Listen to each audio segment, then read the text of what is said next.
আচ্ছা কোনছে আল্লাহ বড় না মানুষ বড়? ধরো গাদা, তুই কার হাতে কার জোড়া দেশ? কোড়ায় আল্লাহ আর কোড়ায় মানুষ। যেটা কবার কইছে ওইটা কন। আল্লাহ বড় না মানুষ বড়? আল্লাহ তো বড়। আল্লাহ বড়, তাহলে আল্লাহর কথা না হইনা মানুষের কথা শুনেন কে? কি কইতাছস? কি আর আল্লাহর কথা মানে না মানুষের কথা মানে? হ্যাঁ, কি আর মানুষের কথা শুনেন তাই না? আমনে যে ওই দিনকে ডায়াবেটিসের রোগ নিয়ে যে হাসপাতালে গেলেন, ডাক্তার আপনার কত কিছু খাবার না করলো, সব কিছু না খাই এখন চলতেছেন।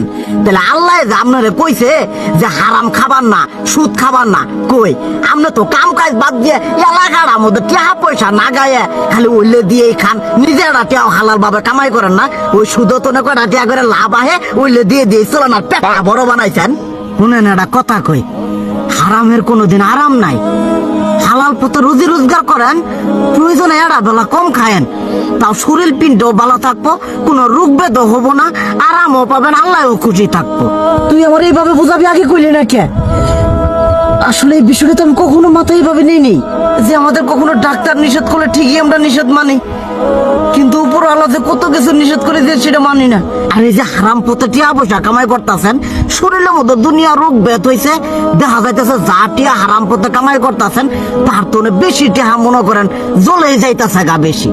আজকের পর থেকে আমি আর এই হারাম সুদ খামো না, আমি হালাল পথে চলবো, হালাল টাকা পয়সা ইনকাম করবো।